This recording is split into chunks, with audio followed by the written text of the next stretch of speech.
गरुड़ पुराण 8वां अध्याय। गरुड़ जी कहते हैं कि हे प्रभु, सुकृतियों के इस लोक की संपूर्ण क्रिया को मुझसे कहिए। जिस प्रकार पुत्रों द्वारा करनी चाहिए वह विधि कहिए। भगवान कहते हैं कि हे गरुड़, अपने मनुष्यों के हित के लिए बहुत अच्छा प्रश्न किया। धर्मात्मा लोगों के लिए जो यहाँ कर्तव्य है वह सब तुमसे कहता हूँ।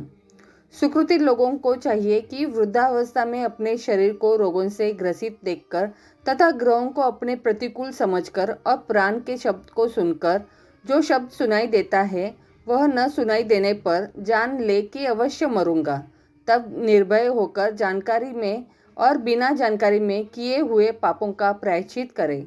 जब मरने का आतुर काल आवे तब स्नान करके शालिग्राम रूपी विष्णु जी का पूजन करावे। गंध, पुष्प, कुंकुम, तुलसी दल, धूप, दीप और बहुत से लड्डुओं की नैवेद्य से पूजन करें। नैवेद्य से ब्राह्मणों को भोजन कराकर दक्षिणा दे और अष्टाक्षर मंत्र का द्वादशाक्षर मंत्र का जाप करे तथा विष्णु और शिवजी के नाम को जपे तथा श्रवण करे, क्योंकि भगवान का नाम कानों में सुनाई देने से पापों को नष्ट करता है। भाई बंधुओं को चाहिए कि मरने के समय उसके पास जाकर सोच न करके तथा मेरे पवित्र नाम को बार बार स्मरण करे। मत्स्य, कूर्म, वराह, नरसिंह, वामन, परशुराम, रामचंद्र, कृष्ण, बुद्ध और कलंकी, इन 10 नामों को बुद्धिमान सदा स्मरण करे। वे ही बंधु कहे जाते हैं। जो रोगी के पास जाकर इन नामों का उच्चारण करते हैं, जिसकी वाणी में कृष्ण का मंगलमय नाम रहता है, उसके करोड़ों महापाप शीघ्र ही नष्ट हो जाते हैं। मरते समय पुत्रों को बुलाने के लिए भगवान का नाम लेता हुआ अजामिल भी वैकुंठ धाम में चला जा गया है। तो जो श्रद्धा से भगवान का नाम लेते हैं उनका क्या कहना है। जैसे बिना इच्छा अकस्मात स्पर्श हुई अग्नि जला देती है, इसी प्रकार दुष्टचित पापियों को स्मरण किया हुआ भगवान का नाम पापों को जला देता है। हे पक्षीराज गरुड़, हरि भगवान के नाम में पाप नष्ट करने की जितनी शक्ति है, पापी मनुष्य उतरने पाप करने को समर्थ नहीं है।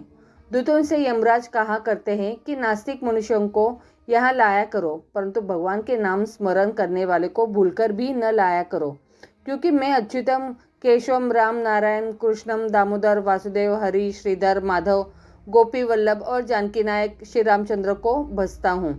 हे दूतों, जो कमल नयन वासुदेव, विष्णु, हरि, धरणीधर, अच्युतम और शंख चक्रपनि शरणम बहु ऐसा उच्चारण करते हैं, उन पाप रहित मनुष्यों को दूर ही से ही त्याग दो, अर्थात उन हरिभक्त धर्मात्माओं के पास भूलकर भी मत जाओ। अकिचन और भगिद्वत रस के जानने वाले परमहंस कुलों से सदा श्रेवित श्री भगवान के चरण कमल के परागरस से विमुख तथा नरक के मार्ग में तृष्णा रखने वाले असज्जनों को यहाँ लाना, जिसकी जीभ भगवान के नाम और गुणों को नहीं कहती है और जिसका चित्त भगवान के चरणारविंदों का स्मरण नहीं करता है तथा जिसका सिर भगवान के लिए कभी नहीं झुकता, उन भगवत सेवा से विमुख असज्जनों को यहाँ लाओ।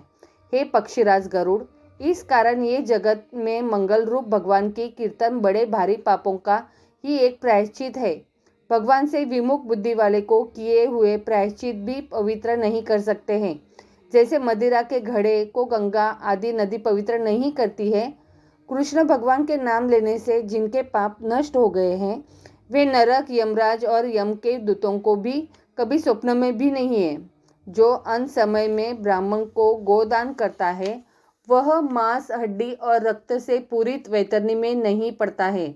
इस प्रकार अंत समय में दांतों से नंद नंदन यह वाणी कहता है, अर्थात कृष्ण का नाम उच्चारण करता है, वह मांस, हड्डी और रक्त से पूरित काया रूपी वैतरणी में नहीं गिरता है, अर्थात वह शरीर फिर शरीर नहीं धारण करता है, मुक्त हो जाता है। इसलिए पाप समूह के नाशक विष्णु जी के नामों का स्मरण करे और भगवत गीता तथा विष्णु सहस्त्र नाम का पाठ करे अथवा श्रवण करे। एकादशी का व्रत, गीता, गंगा जल, तुलसी दल, भगवान का चरणामृत और भगवान के नाम ये मरण समय में मुक्ति के दाता हैं। तदंतर घृत और सुवर्ण के साथ अन्न का संकल्प करे और वेदपादी ब्राह्मण के लिए बछड़ा सहित गौ का दान करे।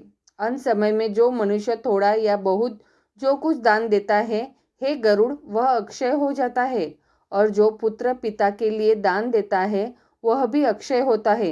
अंत समय में पुत्रों को चाहिए कि पिता से सब दान दिलवाए। इसी समय के लिए धर्मज्ञ संसार में पुत्र की चाहना करते हैं। आधी आंख नीचे भूमि में पड़े हुए पिता को देखकर पुत्रों को पिता के पूर्व संचित धन में तृष्णा न करनी चाहिए। जो सुपुत्र पिता के लिए श्रद्धादि दान करता है, उसके जब तक वह जीता है तब तक परलोक में जाने वाली प्राणी पूर्वोक्त मार्ग का दुख नहीं पाता है। आतुर समय में ग्रहण होते समय इन दोनों समयों में जो दान दिया जाता है वह विशेष फलदायक होता है। इसलिए तिलादि अष्टदान अवश्य देना चाहिए। वे अष्टदान ये है: तिल, लौह, सोना, कपास, नमक, सतजनजा, भूमि और गौ। इनमें सभी एक से एक पवित्र है। महापापों के नाश करने वाले ये 8 महादान अंतकाल में देना चाहिए। इनका जो फल है उसे सुनिए। मेरे पसीने से उत्पन्न 3 प्रकार के तिल पवित्र होते हैं। इन तिलों के दान से असुर, दानव और दैत्य तृप्त होते हैं। तिल सफेद, काले और कपिल भूरे रंग के होते हैं। दान करते समय ये तिल वचन, मन और शरीर से संचित 3 प्रकार के पापों को नष्ट करते हैं। धरती में हाथ लगाकर लौह को दान करने से प्राणी यम की सीमा में यम के मार्ग में नहीं जाता है।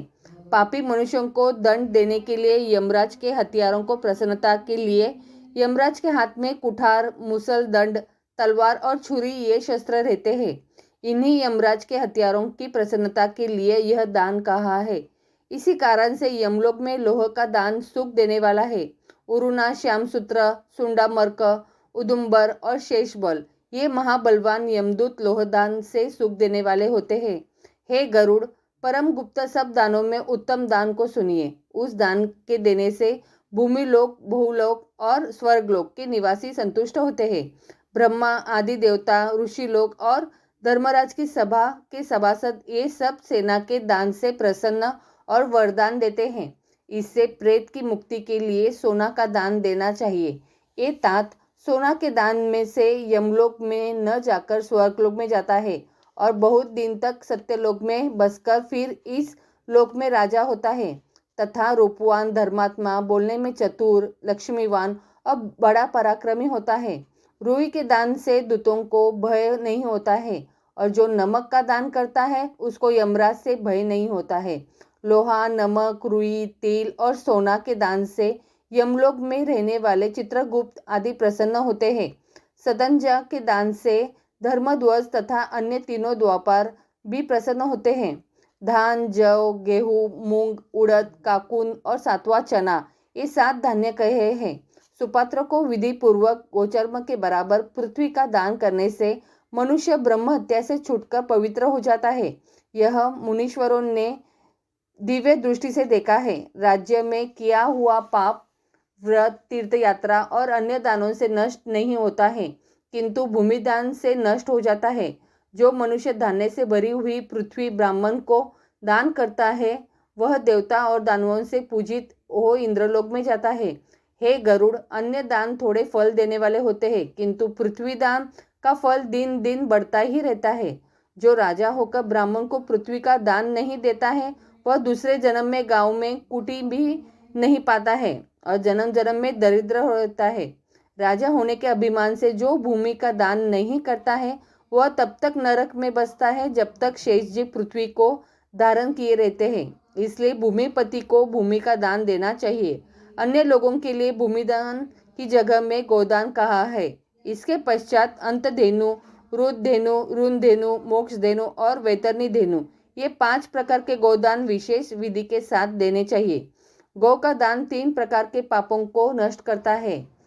मैं बुढ़ापे में और जन्मांतरों में जो पाप किए हैं तथा रात्रि में, प्रातःकाल, मध्याह्न, अपराह्न और दोनों संधियों में जो शरीर से, मन से या वाणी से पाप किए हैं वे सभी पाप तपस्वी और वेद के जानने वाले ब्राह्मण के सब सामग्री सहित सवत्वा दूध वाली कंपिला और गौ एक बार दान देने से नष्ट होते हैं। वह गौ का दान अंतकाल में दाता के पापों को छुड़ाता है। स्वस्थ चित्त से एक गोदान देने से जो फल होता है वही आतुर समय में गौ 100 गौ देने से तथा मरते समय बेहोशी की हालत में 1000 गौ देने से होता है तथा मरने के बाद विधि पूर्वक 1,00,000 गौ देने वही फल होता है। तीर्थ में सत्पात्र को 1 गौ देने से 1,00,000 गोदान का फल होता है। सुपात्र को जो दान दिया जाता है वह 1,00,000 गुना होता है। सत्पात्र को दान लेने से का दोष नहीं होता और दाता को अनंत फल प्राप्त होता है, वह 1,00,000 गुना हो जाता है। जो ब्राह्मण वेद पाठ और नित्य होम करने वाला है तथा दूसरे का बनाया नहीं खाता है, वह रत्नों से भरी पृथ्वी का दान लेकर भी पतिग्रह के दोष से लिप्त नहीं होता है। विष और शीत को नाश करने वाले मंत्र और अग्नि क्या कभी दोष के भागी होते हैं? वही गौ कुपत्र को देने से दाता को नरक में पहुंचाती है तथा लेने वाले के 100 कुलों को नरक में गिराती है। अपना कल्याण चाहने वाला विद्वान कुपात्र को गोदान न दे, एक ही को दान देना चाहिए। बहुतों को एक गौ भी कभी नहीं दे। वह बेची हुई या बाटी हुई गौ 7 पीढ़ी तक कुल को भस्म कर देती है। मैंने तुमसे पहले जो वैतरणी नदी कही थी, उससे पार उतारने वाला गोदान तुमसे कहता हूँ। काली अथवा लाल वर्ण की गौ को सोने के सींग, चांदी की खूर और आभूषण आदि से सजावे तथा कांसी की दोहनी हो। उस गौ पर 2 काले वस्त्र चढ़ावे और गले में घंटी बांधे। फिर रुई पर वस्त्र सहित तांबा का कलश स्थापन करे। उस पर लोह को दंड सहित यमराज की सोने की मूर्ति तथा घी से भरा हुआ कासी ईख की नाव बनाकर उस पर रेशम के तागे लपेटे दे और खोदे हुए गड्ढे में जल भरकर उसमें नाव को छोड़ दे। सूर्य की देह से उत्पन्न गौ को उस पर खड़ी करके शास्त्र की विधि से संकल्प करे तथा ब्राह्मण को आभूषणों सहित वस्त्रों को देवे और फूल, रोली और अक्षत आदि से विधि पूर्वक उसकी पूजा करे। हाथ से गौ की पूंछ पकड़कर और पैर को नाव में रख ब्राह्मण को सामने खड़ा करके यह मंत्र पढ़े। हे जगन्नाथ, हे शरणागत वत्सल भगवान, संसार रूपी डूबे हुए तथा श्लोक और संताप की लहरियों से दुखित मनुष्यों को तुम रक्षक हो। हे विष्णु रूप ब्राह्मणों में श्रेष्ठ पृथ्वी के देवता, दक्षिणा के साथ मैंने तुम्हारी वैतरणी गौ दे दी है। नमस्कार है। यमलोक के मार्ग में 100 योजन चौड़ी महाभयंकर वैतरणी नदी से पार उतरने के लिए तुम्हें यह वैतरणी गौ देता हूँ। हे धेनुके, हे देवीश, यमराज के बड़े मार्ग में मुझे तारने के लिए मेरी राह देखना। वैतरणी रूप तुमको नमस्कार है। गौवे मेरे आगे हो और मैं गौओं के बीच में बसता हूँ। जो सब प्राणियों में और देवों में लक्ष्मी रूप होकर स्थित है, वही गौ रूप से मेरे पापों को दूर करे। हाथ जोड़कर ही मंत्रों से गौ और यमराज की प्रार्थना और परिक्रमा करके कलश आदि सब वस्तुओं को ब्राह्मण को देवे। हे गरुड़, इस विधान से जो वैतरणी का दान करता है वह धर्म मार्ग से धर्मराज की सभा में जाता है। यदि शरीर स्वस्थ हो तो वैतरणी का व्रत करे और उस नदी से पार होने के लिए वेद पाठी को गौ देवे। हे गरुड़, गौ के दान से महामार्ग में वह नदी नहीं आती है, इसलिए सदा पुण्य समय में गौ का दान अवश्य करना चाहिए। गंगा आदि सब तिथियों में, ब्राह्मणों की बस्तियों में, सूर्य और चंद्रमा के ग्रहणों में, संक्रांति के दिन, अमावस्या के दिन, दक्षिण उत्तर अयनों में, वियुष संक्रांतियों में, युगादि तिथियों में और सब पुण्य समयों में उत्तम गोदान करना चाहिए। जब मन में श्रद्धा उत्पन्न हो और सुपुत्र ब्राह्मण मिल जाए, वही पुण्यकाल है, क्योंकि संपत्ति स्थिर नहीं रहती, शरीर भी स्थिर व्यतीत में नहीं है, विभव भी हमेशा नहीं रहता है तथा मृत्यु भी नित्य ही पास रहती है। अंततः धर्म का संचय करना चाहिए। अपने वित्त के अनुसार किया हुआ दान अनंत होता है। अपने कल्याण की इच्छा वाला विद्वान ब्राह्मण को दान दे। अपने हाथ से अपने लिए किया हुआ थोड़े धन का दान भी अक्षय होता है तथा तत्काल उसका फल प्राप्त होता है। दान रूपी राह का खर्च रखने वाला महामार्ग में रहित मनुष्य मार्ग में कलेश पाता है। भूमि पर मनुष्य जो जो दान करता है, यमलोक के मार्ग में वह आगे प्राप्त होता है। बड़े पुण्य के प्रताप से मनुष्य का जन्म मिलता है। उस मनुष्य शरीर को पाकर जो धर्म करता है वह परम गति को पाता है। मनुष्य धर्म को न जानकर दुख से संसार में आता है और जाता है। केवल धर्म के सेवन से ही मनुष्य का जन्म सफल होता है। धन, पुत्र, स्त्री, भाई, बंधु और शरीर ये सब अनित्य है। अंततः धर्म करना चाहिए तब तक कि ही भाई और माता पिता है, जब तक मनुष्य जीता है। मरने के बाद क्षण मात्र में स्नेह निवृत्त हो जाता है। आत्मा ही आत्मा का बिंदु है, यहाँ बार बार जानना चाहिए। जीते हुए यह विचार करके कि मरने के बाद कौन देगा, ऐसा जानकर अपने हाथ से ही सब दान दे। जीवन अनित्य है, इसलिए पीछे से कोई भी नहीं देगा। कांट तथा कंकर पत्थर के समान मरे शरीर को धरती पर छोड़कर सब भाई बंधु मुंह मोड़कर चले जाते हैं। केवल धर्म ही साथ जाता है। धन तो घर ही से साथ छोड़ देता है और भाई सब स्मशान से लौट जाते हैं, किंतु किया हुआ शुभ अशुभ कर्म ही उसके पीछे पीछे जाता है। मनुष्य जैसे शुभ और अशुभ कर्म करता है, वैसा ही सर्वत्र भोगता है। इस दुख से भरे संसार सागर में कोई किसी का भी भाई नहीं है। कर्म के संबंध से प्राणी संसार में आता है और कर्म का संशय होने पर चला जाता है। माता पिता पुत्र भाई बंधु और स्त्री आदि का संगम पौशाला में आने वाले जाने वाले जीवों के समान तथा नदी में काष्ठ के समान चलायमान है। किसके पुत्र पौत्र और किसकी स्त्री अथवा धन है, संसार में कोई किसी का नहीं है। इसलिए जो देना हो अपने हाथ से दो। जब तक धन अपने अधीन है तब तक ही ब्राह्मण को दिया जा सकता है। जब धन दूसरे के अधीन हो जाए तब कुछ करने का विचार न करे। पूर्व जन्म के किए हुए दान से यहाँ बहुत धन मिला है, इसलिए ऐसा विचार कर धर्मार्थ दान दीजिए। धर्म से कामना पूर्ण होती है और धर्म से ही मोक्ष मिलता है, इसलिए धर्म करना चाहिए। श्रद्धा से ही धर्म धारण किया जाता है, न कि बहुत से धन समूह से। धनहीन मुनि लोग भी श्रद्धा से स्वर्ग चले गए। जो मनुष्य पत्र फूल फल और जल मुझे भक्ति से देता है, उसी पवित्रत्मिका भक्ति से दिया हुआ मैं भोजन करता हूँ। इसे विधि पूर्वक अवश्य दान देना चाहिए। थोड़ा हो अथवा बहुत, इस बात की गिनती न करनी चाहिए। जो आतुर समय भूमि में पिता के हाथ से दान दिलवाता है, उस धर्मात्मा पुत्र की देवता भी पूजा करता है। जो पुत्र माता पिता के निमित्त सुपात्र को दान देता है, वह पुत्र पौत्र और प्रपौत्र तक अपनी आत्मा को भी पवित्र करता है। पिता को देने से 100 गुना, माता को देने से 1000 गुना, भगिनी को बहन को देने से 10,000 गुना और भाई को देने से अक्षय फल मिलता है। देने वाले को न तो उपद्रव ही होते हैं और न नरक की यातनाएं होती है और न मरने के समय यमदूतों का भय होता है। जो लोभ से आतुर समय दान नहीं देते हैं, हे गरुड़, वे पापी कायर पश्चात सोच करते हैं। जो पुत्र पौत्र भाई सगोत्री और मित्र आतुर काल में दान नहीं देते हैं, वे ब्रह्म हत्यारे हैं, इसमें संशय नहीं है।